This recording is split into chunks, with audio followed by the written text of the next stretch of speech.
కొరకు తన ప్రాణాన్ని అర్పించేశాడు కదా ఆయన. తన రక్తంతో నిన్ను కొనేశాడు కదా. నువ్వు పాతాళానికి పోవలసిన వ్యక్తివి, నిన్ను పరలోకంలో చేర్చడానికి తన రక్తంతో నిన్ను కొన్నాడు కదా. లేకపోతే సాతానుడు నిన్ను ఎక్కడికి లాక్కుపోయిను? పాతాళానికి లాక్కుపోయిను. పాతాళానికి నువ్వు వెళ్ళకూడదని తన రక్తంతో నిన్ను కొనేశాడు. ఎందుకు ఆయన గురించి సిగ్గుపడాలి? ఎందుకు భయపడాలి? వేరే వేరే పనులు చేయడానికి సిగ్గుపడట్లేదండి మనుషులు. దేవుని బిడ్డలని చెప్పుకోవడానికి సిగ్గుపడుతున్నారు.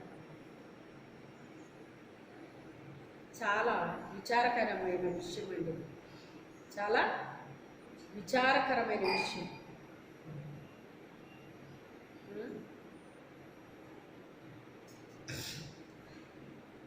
ఆయన సిలువకు వెళ్ళాడు, అన్యాయపు తీర్పు పొందాడు, సిలువకు వెళ్ళాడు. మీకు అన్నీ తెలుసు, మీకు 7 మాటలు మీకు తెలుసండి. ఇందులో వివరించాల్సింది ఏదీ లేదు. ప్రతి సంవత్సరం రొటీన్గా చెప్పుకునేయండి. తండ్రి మీరు ఏం చేయించున్నారు, మీరేం క్షమించారు. ఇలాగా 7 మాటలు పలికాడు ఆయన. అవన్నీ మనకు తెలుసు. ప్రతి సంవత్సరం రొటీన్ అయింది మనకు. ఇక రొటీన్గా వెళ్ళకూడదు. ఇక మనము ఇక ఫుల్ స్టాప్ పెడదాం ఈ రోజు నుంచి. మనం ఇక చెప్పుకోవటం, వినడం కాదు. మన జీవితాల్లో మార్పు రావాలి, మన మనసులో మార్పు రావాలి, మన ఆలోచనలో మార్పు రావాలి, మన తలంపుల్లో మార్పు రావాలి, మన ప్రవర్తనలో మార్పు రావాలి, మన మాటలో మార్పు రావాలి. సమస్తంలో మార్పు రావాలి. అది ఆయన కోరుకుంటంట. మార్పును కోరుకుంటున్నాడు ఆయన. మారు మనసుకు తగిన ఫలాలు ఫలించండి అని చెప్తున్నాడు ఆయన. నేను మారు మనసు పొందేసుకున్నానండి, నేను బాప్తిసం తీసేసుకున్నానండి. మారు మనసు పొందుకుని బాప్తిసం తీసుకుంటే మరి ఏ ఫలాలు? కారు ఫలాలు ఫలించడానికి కారణం ఏంటి? దీనికి చేయాల్సినంత నేను చేశాను, కానీ ఇది కారు ఫలాలు ఫలించింది ఏంటి అంటే చేదు ఫలాలు. చేదు ఫలాలు ఎందుకు వచ్చినాయి? ఎందుకు వచ్చినాయి? చేదు ఫలాలు ఫలించే బిడ్డలుగా మనం ఉండకూడదండి. శ్రేష్టమైన ఫలాలు ఫలించే బిడ్డలముగా మనం ఉండాలి. మన ద్వారా శ్రేష్టమైన ఫలాలు రావాలండి. మన ద్వారా అట్టి రీతిగా మనం ఉండాలి. క్రీస్తు కొరకు అనేకమైన ఫలాలు సంపాదించే బిడ్డలుగా మనము ఉండాలండి. అనేకమైన బిడ్డలు సంపాదించాలి క్రీస్తు కొరకు. అయితే ఆయన 7 మాటలు పలికాడండి సిలువలో. సమాప్తమైంది అన్నాడు. తండ్రి ఇదిగో నాకు అప్పగించిన పని నేను కంప్లీట్ చేశాను, నా ఆత్మ నీ చేతికి అప్పగిస్తున్నాను. నా ప్రాణాన్ని పెట్టుకోవడానికి తీయడానికి కూడా నాకు అధికారము కలదు అన్నాడు. సాతానుడు అనుకున్నాడు నేనే చెప్పేశాను ఆయన్ని అనుకుంటున్నాడు. సాతానుడు చంపలేదు దేవుణ్ణి. సాతానుడు చంపగలడా? చంపలేడు. అందుకే ఆయన యోహాను రాసిన సువార్తలో ముందే చెప్పాడు, నా ఆత్మని నేను తీసుకోగలను, పెట్టుకోగలను, ఆ అధికారం నాకు ఉన్నదని ముందే చెప్పాడు ఆయన, ప్రకటించేశాడు ఆయన. అదే రీతిగా ఆయన తండ్రి నాకు అప్పగించిన పనిని నేను సమాప్తం చేస్తాను, కంప్లీట్ చేస్తాను. మనకు ఒక పని ఇచ్చాడు దేవుడు, ఆ పనిని కంప్లీట్ చేస్తున్నామా మనం? నీకే పని దేవుడు చెప్పాడు, ఆ పనిని నువ్వు కంప్లీట్ చేస్తున్నావా? ఇప్పటికి ఎన్ని పనులు కంప్లీట్ చేసావు? నీకు నువ్వే ప్రశ్న వేసుకో. దేవుడు నీకు ఎన్ని పనులు చెప్పాడు, నువ్వు ఎన్ని పనులు కంప్లీట్ చేసావు?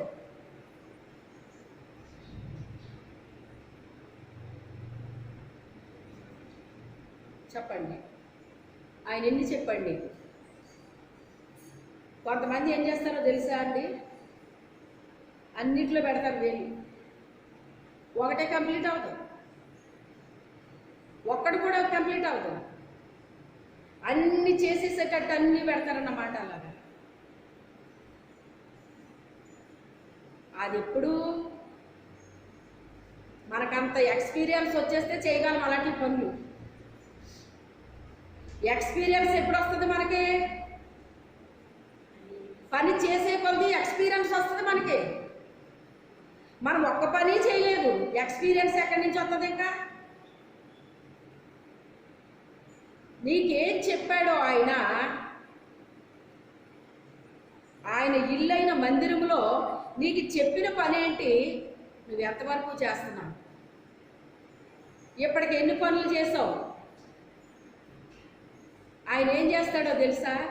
ఒక పని మనకిస్తాడో, అది కంప్లీట్ చేస్తే నెక్స్ట్ ఇంకోటి ఇస్తాడో, అది చేస్తే మళ్ళీ ఇంకోటి ఇస్తాడు. 1 by 1 అలాగే ఇచ్చుకుంటా వెళ్ళిపోతూ ఉంటాడు. దానికంటే ఇంకోటి, దానికంటే ఇంకోటి, దానికంటే ఇంకోటి. అసలు మొదటిదే మనం పూర్తి చేయలేదు, ఇంక రెండోది చెప్తాడండి మనకి? చెప్పండి. చెప్పిందే మనం చేయలేదు, మరి రెండోది ఎలాగెత్తాడు మనకి? మన తండ్రి ఇంటిలో మనకు చెప్పిన ప్రతి పనిని మనం ఏం చేయాలి? చేసి ముగించాలి.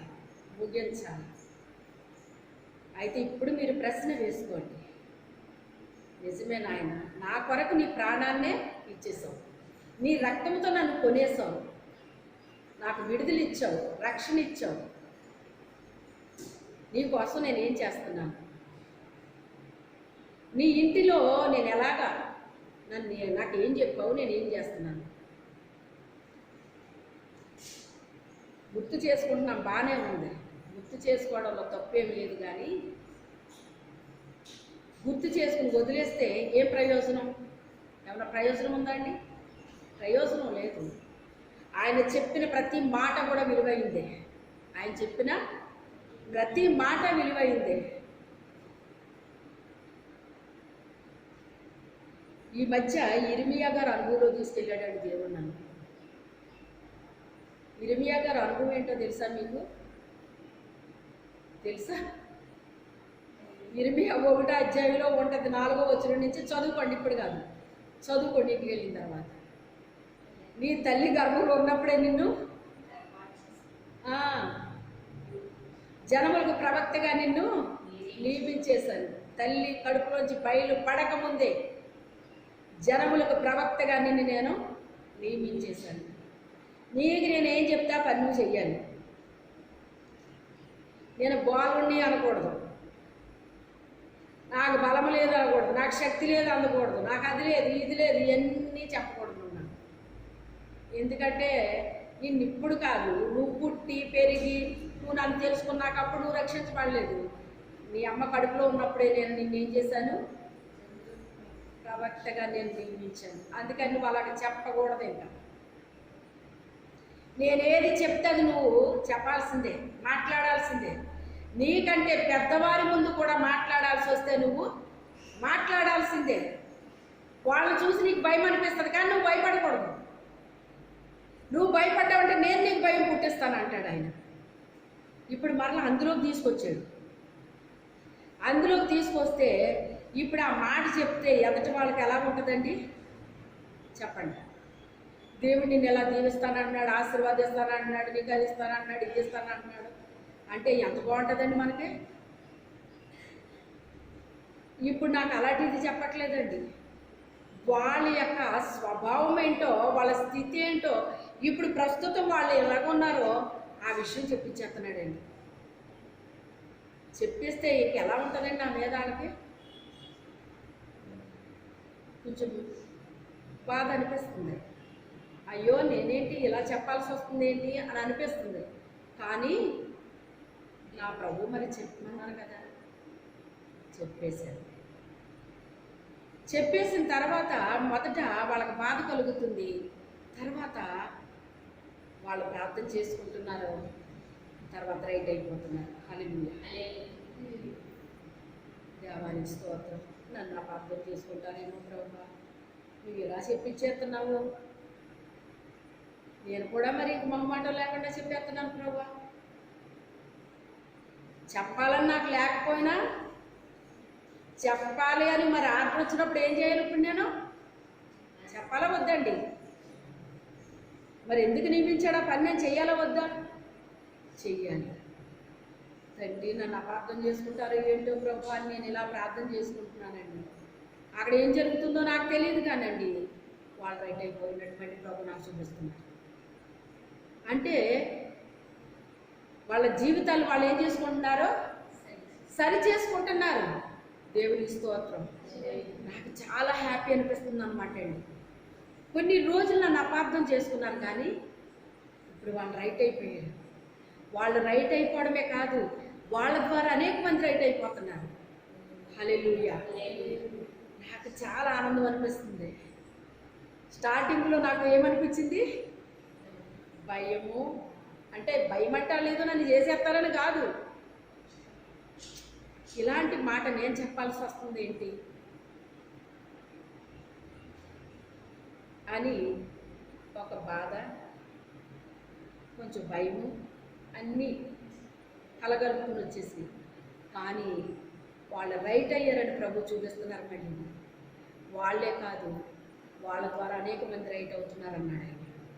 హల్లెలూయా. ఆయన తండ్రి నీకు స్తోత్రం ప్రభువా. నన్ను మొదట అపార్థం చేసుకున్నారు, కానీ వాళ్ళందరూ రైట్ అవుతున్నారని చూపించావు. నీకు స్తోత్రం నాయన. ఆయన దేవుడికి వందనాలు చెల్లిస్తున్నాను. అంటే ఇప్పుడు ఏమైంది, ఇప్పుడు ఏమైందండి, ఇంకెవరికైనా చెప్పడానికి ఏమొచ్చింది ఇప్పుడు, అంతేనా? మరి వాళ్ళు రైట్ అవడమే కదండి మనకు కావాల్సింది. దేవుడు ఎందుకు చెప్పమన్నాడో వాళ్ళని రైట్ మార్గంలో నడిపించడానికే చెప్పించాడు మనతోటి. ఎందుకు చెప్పించాడంటే అనేక మంది ద్వారా మాట్లాడుతున్నారు దేవుడు వాళ్ళతోని, కానీ వాళ్ళకి అర్థం అవట్లే, వాళ్ళకే అర్థం అవట్లే. ఇది ఎలాగుంటుందంటే చూడండి, మిమ్మల్ని బాగా ప్రేమించిన వాళ్ళు వచ్చి మిమ్మల్ని ఏదోటి అనేసారు అనుకోండి, అప్పుడు మీకు ఎలా ఉంటుంది చెప్పండి. మిమ్మల్ని చాలా ప్రేమిస్తారు వాళ్ళు. అంత ప్రేమించిన వాళ్ళు చిటిక్కుని మిమ్మల్ని ఏదో అన్నారు, అప్పుడు మీ మనసు ఎలా ఉంటుందండి? ఎప్పుడు ఏమి అన్న మనిషి ఇప్పుడేంటి ఇలాంటి మాట మాట్లాడేశారు అని మనసు గాయపడుతుందా పడదా?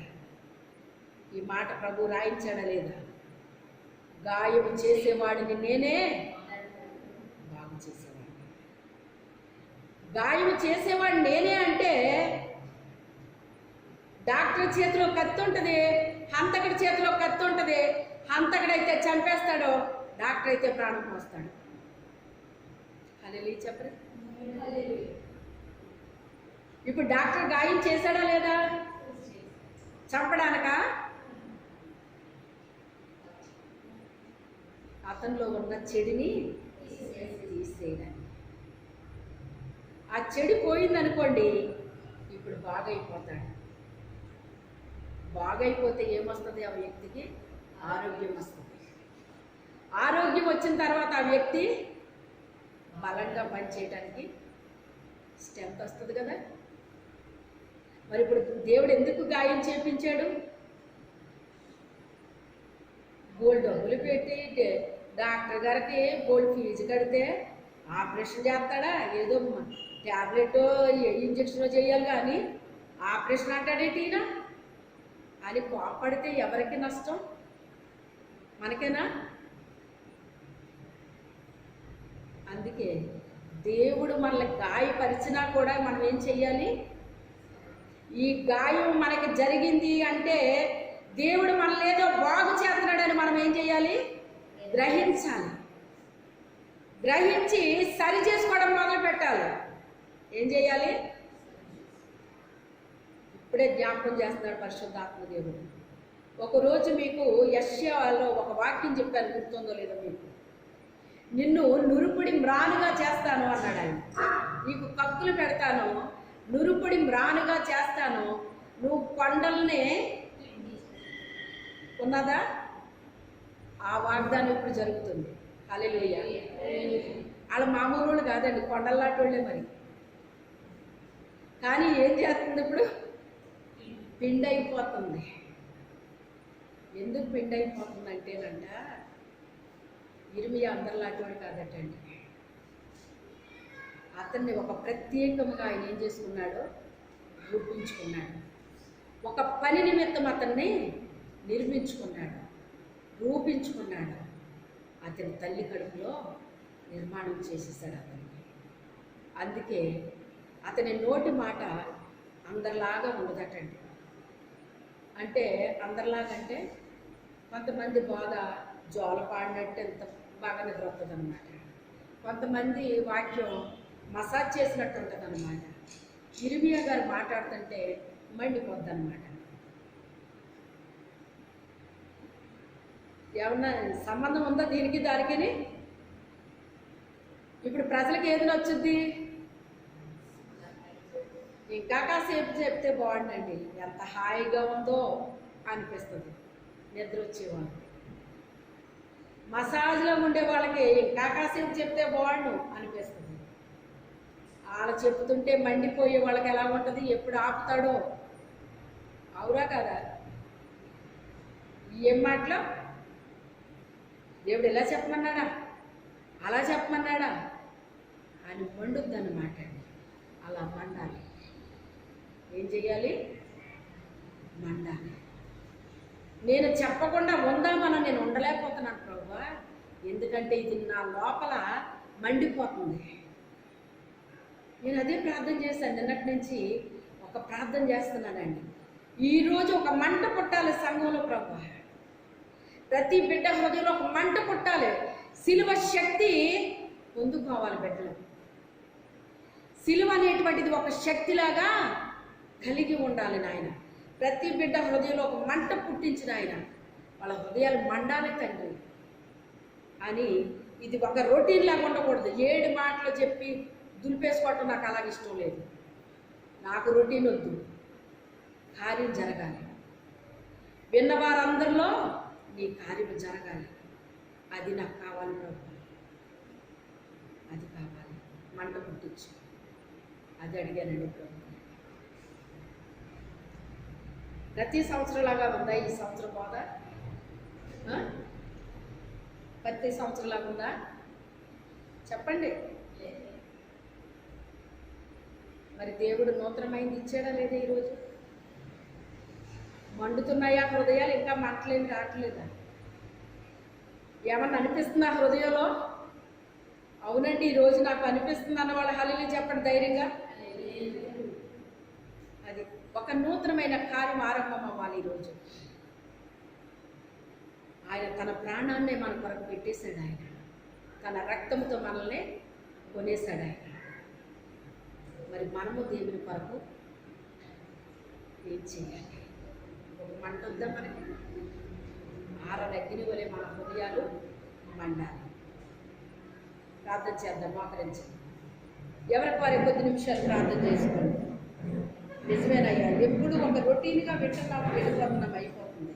అలా కాదయ్యా, నీ సిలువ శక్తి నాలో పనిచేయాలి నాయన.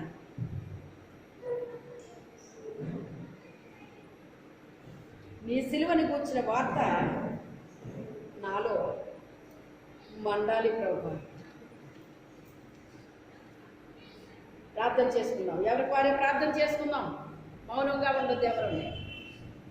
అయ్యా, నీ రక్తంతో నన్ను కొన్నావయ్యా, నేను వృధాగా అయిపోకూడదు నాయన, నాకు సహాయం చేయతండి.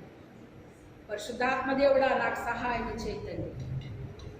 మన మధ్యలో ఉన్న లత ప్రార్థన చేస్తారు.